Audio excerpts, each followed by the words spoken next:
speak in English or in Tamil?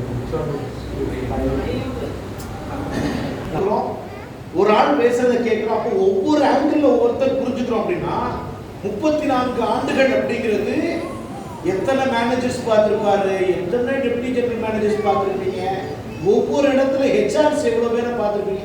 நான் ஒரு தொழிலாளர் அப்படிங்கிற அந்த முறையிலிருந்து பார்க்க விரும்புகிறேன். நீங்கள் பார்க்கின்ற பார்வை என்பது வேறு. உலக கம்யூனிஸ்டுகள் எல்லாம் ஒன்று சேர்ந்து சொன்னாங்க, இயேசு கிறிஸ்து எங்கள் தோழன் ஒரு வார்த்தை, இஸ் அவர் காம்ரேட் அப்படின்ற ஒரு வார்த்தை, ரொம்ப ஆழமான வார்த்தை. அதிகார வர்க்கத்தை எதிர்த்து தொடர்ச்சியாக குரல் கொடுத்துக்கிட்டு இருந்த நியாயவாதிகளுடைய மிக முக்கியமான இடத்துல இருப்பவர் தோழர் தான். மாத்தியோசின் இன்னைக்கு பேசுறோம்ல, 2000 ஆண்டுகளுக்கு முன்னாடி மாத்தியோசின்னு பேசுன ஒரு அற்புதமான தோழர். உலகத்துல 2 கம்யூனிட்டிக்கு மட்டும்தான் கிராமத்தை தாண்டி வெளியே உட்கார வைத்தார். ஒன்று ஒடுக்கப்பட்ட சமூகமாக இருந்தது, இன்னொன்று தொழுநோயால் பாதிக்கப்பட்ட சமூகம். எந்த சமூகம் ஒதுக்கி வைக்கப்பட்டதோ, யாரெல்லாம் ஒதுக்கி வைக்கப்பட்டார்களோ, யாரெல்லாம் மோசம்னு சொன்னாங்களோ, யாரெல்லாம் பெரும்பான்மை சமூகம் சிறுபான்மை சமூகத்தை வந்துச்சதோ, அது எல்லாத்துக்கும் கூட நின்றவர் ஜீசஸ் கிறிஸ்ட். கழுதை மாதிரி வளர்த்துருக்கேன்னு சொல்றோம். அந்த கழுதைன்னு அவங்க கூட தான் அவர் தன்னை ஐடென்டிஃபை பண்ணிட்டார். தொழுநோய் பாதிக்கப்பட்டவங்க தான் கால்களில் வச்சாங்க, அது அவங்களோட தான் தன்னை ஐடென்டிஃபை பண்ணிட்டார். உள்ள யார் யோக்கியம்னு சொல்லு, அவங்களுக்கு கூட கல் எழுதியிருக்கின்றார். ஃபர்ஸ்ட் நீங்க ஹிஸ்டரியிலேயே முதல் முறையாக நீங்க பார்க்க முடியும். ஃபர்ஸ்ட் டைம் என்ன பண்றாரு, மாற்றி யோசிக்கக்கூடிய ஆற்றலை முதல் முறையாக உலகத்துக்கு கொடுத்த ஒரு தோழர். இவர் ரெஸ்கியூவர் இல்லையா? நீங்க ஒரு வகையில நான் ஒரு கம்யூனிஸ்ட் பேக்ரவுண்ட்ல இருந்து வர்றதுனால நான் அந்த பார்வையிலிருந்து பார்க்க விரும்புறேன்.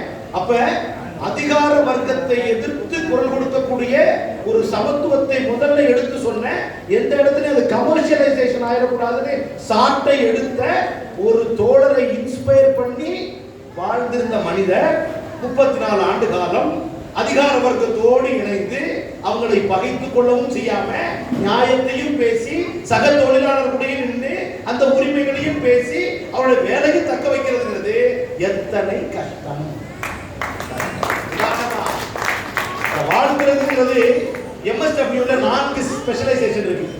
உங்களுக்கு தோது மாதிரி நான் பேசுறேனா இல்லையான்னு எனக்கு தெரியல.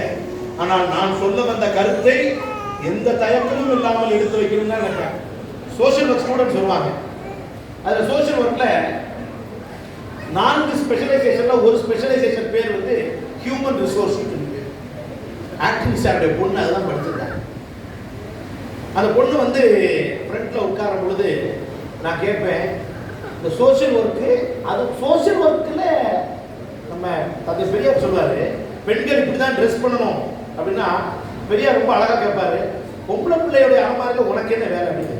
அவன் கேட்குற வேலை என்னன்னா, அந்த அலமாரியில் உனக்கு என்ன வேலைன்னு கேட்குறேன். இப்போ சோஷியல் ஒர்க்ஸில் கார்பரேட் ஒர்க்குக்கு என்ன வேலை? MBA பிஸ்னஸ் அட்மினிஸ்ட்ரேஷன் படித்தாங்கன்னா அது எங்கே போகும்? அது முதலாளிக்கு சம்பாத்தியம் பண்ணி கொடுக்குற வழியை சொல்லி கொடுக்குறது அந்த சப்ஜெக்ட் பிசினஸ் அட்மினிஸ்ட்ரேஷன், அது அங்க இருக்கும். சோஷியல் ஒர்க்னா சமூகத்தில் வேலை பார்க்கணும். Tata institute of social science இந்தியாவுடைய தலை சிறந்த சோஷியல் சயின்ஸ் சென்டர் எங்க இருக்குன்னா பாம்பேல இருக்கு.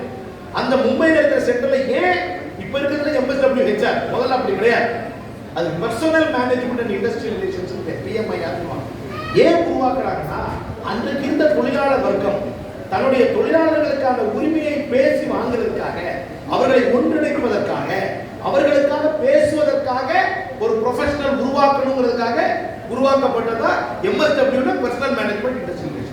ஆனால் காலப்போக்கில் கிட்டத்தட்ட ஒரு 70 ஆண்டு கால போக்கில் இன்னைக்கு MSW HR எதுக்கு படிக்கிறான்? உள்ள நுழைஞ்சோடனே ஃபர்ஸ்ட் அவன் சொல்றது யூனியன்ல நீ சேரக்கூடாது. ஃபர்ஸ்ட் அதான் சொல்லுவோம், யூனியன்ல நீ சேரக்கூடாது. எதுக்கு? எந்த சப்ஜெக்ட் படிச்சுட்டு வர்றாங்க? சோஷியல் ஒர்க்ல சமூக பணியில படிச்சுட்டு ஃபர்ஸ்ட் அவன் எதுக்கு? தொழிலாளர்களுக்கு எதிராக தான் நிற்பான். அப்ப தொழிலாளர்களுக்கு எதிராக நிற்கக்கூடிய ஒரு படிப்பை ஒரு சோஷியல் ஒர்க்கே சொல்லி கொடுத்துருச்சு அப்படின்னா, இதை முதல்ல நான் எங்க வைக்கிறேன்னா, நம்ம பாப்பா படிக்கும் பொழுது MSW படிக்கும் பொழுது CPM உடைய MP ரங்கராஜன் வந்திருக்காரு. அப்ப இந்த கருத்தை முன்வைக்கிறோம். எல்லா MSW HRம் மேனேஜ்மெண்ட்டுக்காக இருக்காங்களே, போய் நீ மேனேஜ்மெண்ட்டுக்கு பேசுற. உதாரணத்துக்கு சோசியல் ஒர்க்ல நீ வந்து தொழிலாளர்களுக்காக நீ பேசுற அப்படின்னா நீ MSW HR படிச்சிருந்தனாலும் உன்னைய வேலையை விட்டு அனுப்பிடும் அப்படின்னு கொடுத்துருவான். அப்ப நீ யாருக்கு நிற்ப அப்படின்னு கேட்பேன். இல்லைன்னா அது வரைக்கும் MSW HR வருவாங்களே தவிர அதோடைய உண்மையான தாற்பயம் என்னன்றது அவங்களுக்கு தெரியாது. அப்ப யாருக்காக நீ பேசுவ? விடுதலை கொள்ளியாக இருக்கும்ல மனசு வந்து என்ன சொல்லுது? நீ தொழிலாளர்கள் உரிமைக்காக பேசணும்னு மனசு சொல்லும். அப்ப ஆனா பேசப்படுறது எவ்வளவு தயங்கி நிற்கிறது. அந்த தயக்கத்தை கண்ணார எப்ப பார்த்த தெரியுமா? நான் அந்த தயக்கத்தை எல்லாம் சொல்லிட்டு இவருடைய கஷ்டம் என்னன்றது சொன்னாதான் நமக்கு புரியும் நான் நினைக்கிறேன். நான் அப்ப இந்து இதுல ரொம்ப சாமி இப்ப நம்ம தந்தை பெரியார் வழியில இருக்கோம். அப்ப நான் மாலை போட்டு தூத்துக்குடியில போற முதல் தடவை அங்க ஒரு நல்ல வயசு பொண்ணு சபரிமலைக்கு போறதா இருந்தா அங்க பூஜை போட்டுட்டு சாப்பாடு கொடுத்துட்டு தான் போகணும்னு ஒரு வழக்கம். இந்த கன்னிசாமி பூஜை அப்ப பூஜை போட்டுட்டு இருக்கிறோம். மணி 12. அங்க ஒரு பொண்ணு வந்து நிக்கிறா. வயிறெல்லாம் பசி, வயசு தடுக்குது. எல்லாரும் முன்னாடி சாப்பாடு கேட்க. நல்லா புரிஞ்சுக்காங்க, வயசு பொண்ணு, எல்லாரும் ஜென்ஸா இருக்காங்க.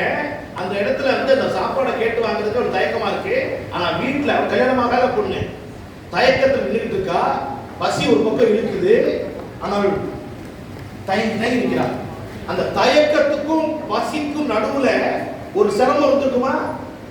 தயக்கத்துக்கும் பசிக்கும் செய்ய பசி யானைக்கு பசிக்கிறான் விசிராந்தியா சொல்றான். பசி எப்படி இருக்கும்? பொறுமையா இருக்கும். அப்ப அந்த பசிக்கும் தயக்கத்துக்கும் நடுவுல தயங்கி நின்று அந்த கண்கள் இருக்கு பாருங்க, அது என் கண்ணு முன்னாடி நிற்கிது. அதே மாதிரி நியாயம்னு தெரிஞ்சு நியாயம்